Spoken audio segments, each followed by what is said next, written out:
Very good morning to all my legal viewers. हमें पता है कि जब भी हमें कोर्ट में कोई केस फाइल करना होता है तो हम एक प्रिस्क्राइब टाइम के अकॉर्डिंग ही कोर्ट में केस फाइल कर सकते हैं। यहाँ क्वेश्चन ये आता है कि यदि वो टाइम पीरियड ओवर हो गया है तो क्या हमारे राइट्स क्लोज हो जाते हैं, तब क्या हम उसके बाद कोई केस फाइल नहीं कर सकते? जी नहीं, ऐसा बिल्कुल नहीं है। सेक्शन 5 ऑफ लिमिटेशन एक्ट हमें लिबर्टी देता है कि हम कॉन्डोनेशन ऑफ डिले की एप्लीकेशन लगाकर अपना केस परस्यू कर सकते हैं। चलिए हम सेक्शन 5 के बारे में इन डेप्थ डिस्कस करते हैं। सबसे पहले हमें अपनी क्लैरिटी और नॉलेज के लिए कॉन्डोनेशन ऑफ डिले के मतलब को समझना चाहिए। कॉन्डोनेशन मीन्स क्षमा, डिले मीन्स देरी हो जाने के कारण क्षमा याचना करना। जब हमें केस फाइल करने में डिले हो जाता है तब हम with the specific reasons condonation of delay की एप्लीकेशन कोर्ट में फाइल करते हैं, जिसमें हम कोर्ट में ये क्लैरिफाई करते हैं कि हमें किन कारणों से कोर्ट में केस फाइल करने में डिले हुआ है, और कोर्ट यदि हमसे सेटिस्फाई होती है तब हमें परमिशन ग्रांट करती है केस फाइल करने के लिए। सेक्शन 5 ऑफ लिमिटेशन एक्ट को और डीप और क्लियर समझने के लिए हम एक बहुत ही इंपॉर्टेंट जजमेंट के बारे में डिस्कस करते हैं। Pathapati Subba Reddy versus special deputy collector. ये केस सुप्रीम कोर्ट में 8 अप्रैल 2024 को फाइल किया गया था। इस केस में एक बहुत ही इंपॉर्टेंट बात सामने आई। इस केस में सुप्रीम कोर्ट ने सेक्शन 3 एंड सेक्शन 5 दोनों को ही डिस्कस किया। इस केस में 5000 दिनों से भी ज्यादा की डिले सामने आई थी। सुप्रीम कोर्ट ने कहा कि हमें इन केसेस को किन बेसिस पे डिसाइड करना चाहिए। इसके लिए हमें सेक्शन 3 एंड सेक्शन 5 दोनों को ही डिस्कस करना चाहिए। सेक्शन 3 ऑफ लिमिटेशन एक्ट हमें यह बताता है कि यदि कोई भी एप्लीकेशन, कोई भी सूट, कोई भी केस यदि टाइम बार्ड है तो कोर्ट उसे अलाउ नहीं करेगा, जबकि सेक्शन 5 हमें यह बताता है यदि हमारे पास सही कारण है, जैसे मेडिकल डॉक्यूमेंट या फिर हमारे किसी ओरिजिनल डॉक्यूमेंट का खो जाना, तब कोर्ट हमारे सही कारणों को मानते हुए हमें केस फाइल करने की परमिशन ग्रांट कर देती है। लिमिटेशन एक्ट बेसिकली 2 मैगजीम्स पर रिलाई करती है। नंबर 1, इंटरेस्ट रिपब्लिक सिट फिनिस लिटियम। It is in the interest of state that there should be an end to the litigation. Means इस एक्ट का पर्पस पब्लिक और स्टेट के इंटरेस्ट में है कि लिटिगेशन का एक फाइनल एंड होना चाहिए, जिससे कि किसी भी केस को एक निश्चित समय अवधि के अनुसार एंड अप किया जा सके। नहीं तो किसी भी केस का कोई एंड नहीं होगा और हमारी कोर्ट ओवरबर्डन होती ही जाएगी। हमारी नेक्स्ट मैगजिम है विजिलेंटिबस नॉन डोरमेंटिबस जूरा सबवेनिएंट। ये मैगजिम हमें एक बहुत ही स्ट्रॉन्ग मैसेज देती है। ये मैगजिम हमें ये बताती है जो अपने राइट्स को लेके एक्टिव है, जो व्यक्ति अपने अधिकारों के लिए जागरूक है, कोर्ट भी उन्हीं की हेल्प कर सकती है। जो सोवत है वो खोवत है। इसी कहावत को कोर्ट ने इस मैगजीन के थ्रू बताया है। मींस आप किसी भी केस को अचानक से लेके कोर्ट में नहीं जा सकते। आपको कोर्ट में जाने से पहले, केस फाइल करने से पहले पता होना चाहिए कि आप किस सीमा के अनुसार अपने केस को फाइल कर सकते हैं। इसी मैगजीन के अकॉर्डिंग एक दिल्ली हाई कोर्ट में बहुत ही इंपॉर्टेंट केस को फाइनलाइज किया गया था, जिसमें दिल्ली के रेड फोर्ट, दिल्ली के लाल किले के लीगल एयर्स ने केस फाइल किया था। लीगल एयर्स ने कहा कि जिन्होंने लाल किला बनवाया है हम उन्हीं के परिवार से हैं, इसीलिए ये ज़मीन हमें वापस दे दी जाए। तब दिल्ली हाई कोर्ट ने कहा कि आप अचानक से कभी भी कोर्ट में नहीं आ सकते। कोर्ट में किसी भी केस को लेकर आने के लिए एक प्रिस्क्राइब टाइम है, और ये बताते हुए हमारे ऑनरेबल जस्टिस रेखा पल्ली जी ने इस केस को डिसमिस कर दिया। Our next maxim is delay defeat equity. ये मैगजीम हमें ये क्लियर करती है कि यदि हम अनरीजनेबल डिले करते हैं अपने एक्शंस लेने के लिए, तब उसके consequences dismissal of your case हो सकता है। मीन्स आपने अपने केस में जो भी क्लेम मांगा है उसे डिसमिस कर दिया जाएगा। अब यहाँ से हमारे माइंड में एक क्वेश्चन जरूर आता है कि क्या लिमिटेशन एक्ट एग्जॉस्टिव है? Answer is yes, limitation act is exhaustive. Limitation act में जो भी टाइम पीरियड बताया गया है उसे बाय एनालॉजी एक्सटेंड नहीं किया जा सकता। Basically limitation act civil cases में अप्लाई होता है, बट एक्सप्रेसली एंड स्पेसिफिकली यदि कोई रीजन प्रोवाइड किया गया है, केवल तभी अन्य केसेस में अप्लाई किया जा सकता है। आर नेक्स्ट पॉइंट इज, जैसा कि हम सभी को पता है कि लॉज 2 तरीके के होते हैं। Number 1 is substantive law, number 2 is procedural law.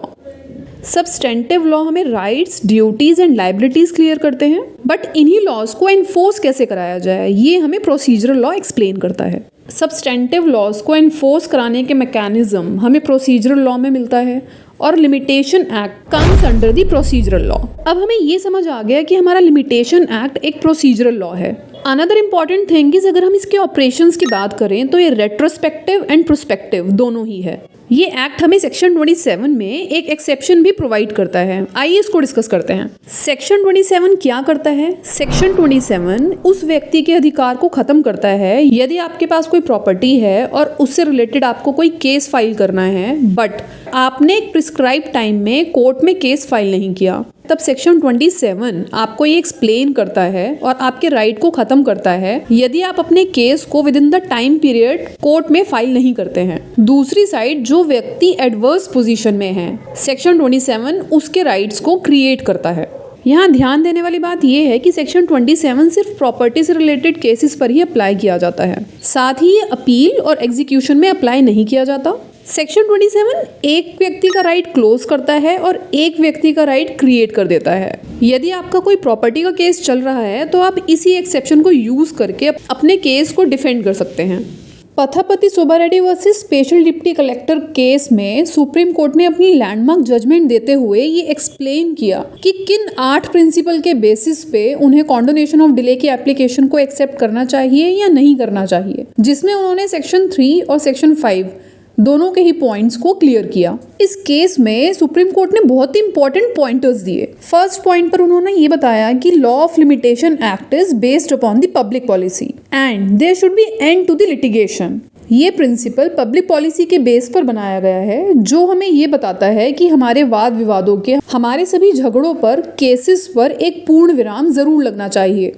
किसी भी केस की समाप्ति के लिए एक टाइम पीरियड होना बहुत जरूरी है, बट इसका मतलब ये नहीं है कि आपके राइट समाप्त कर दिए जाते हैं। आपके राइट्स हमेशा ही बने रहते हैं, बट आपका right to remedy from the court ये समाप्त हो जाता है। एग्जाम्पल के लिए आपने अपने दोस्त को 5 लाख रुपए का लोन दिया।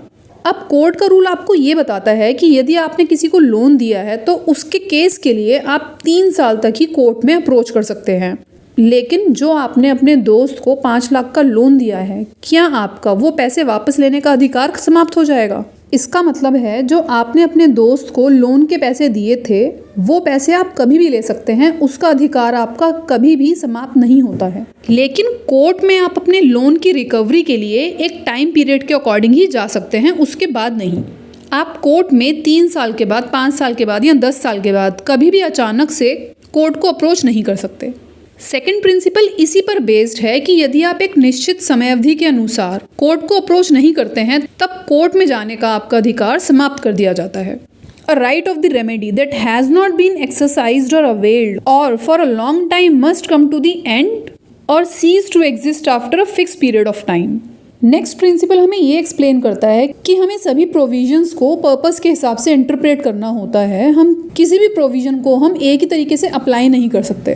सेक्शन 3 हमें स्ट्रिक्ट इंटरप्रिटेशन देता है, जबकि सेक्शन 5 हमें एक पर्पसिव और लिबरल इंटरप्रिटेशन देता है, जो हमें ये एक्सप्लेन करता है कि हम स्ट्रॉन्ग पर्पस के अकॉर्डिंग लिबरल इंटरप्रिटेशन कर सकते हैं। हमारा नेक्स्ट पॉइंट भी इसी बात से कनेक्ट करता है। हमारा नेक्स्ट पॉइंट हमें एक्सप्लेन करता है कि चाहे हम सेक्शन 5 को डिसाइड करते हुए लिबरल हो जाएं, बट हम सेक्शन 5 को डिसाइड करते समय सब्सटेंशियल लॉ को डिफीट नहीं कर सकते। In order to advance substantial justice through liberal approach, justice-oriented approach or cause of substantial justice may be kept in the mind, but the same cannot be used to defeat the substantial law of limitation contained in Section 3 of the Limitation Act. Our next important point is courts are empowered to exercise the discretion to condone the delay if sufficient cause has been explained. Means हमारे पास यदि strong reasons हैं, यदि party court में sufficient reasons के साथ court को satisfy कर देती है कि किन कारणों की वजह से उसे कोर्ट में आने में देरी हुई, तब कोर्ट के पास ये पावर होता है, डिस्क्रिशन होता है कि कोर्ट ये एप्लीकेशन केस अलाउ कर दे।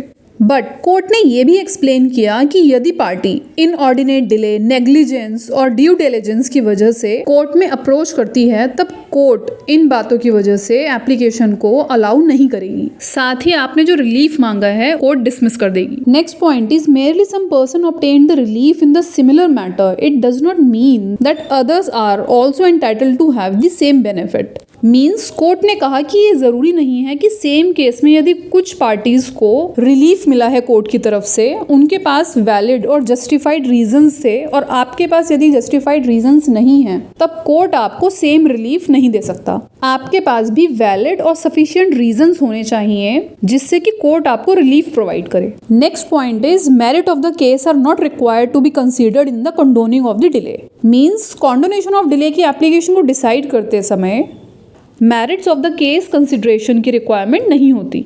Our last point is delay condonation application has to be decided on the parameters laid down for the condoning the delay and condoning the delay for the reason that the conditions have been imposed tantamounts to disregarding the statutory provisions. Means जब भी आप कॉन्डोनेशन of delay की application decide करें, जो भी section 5 के parameters हैं आप उन्हीं सेक्शन के अंडर ही केस को डिसाइड करेंगे। Thank you for watching this video. Stay happy and stay alert.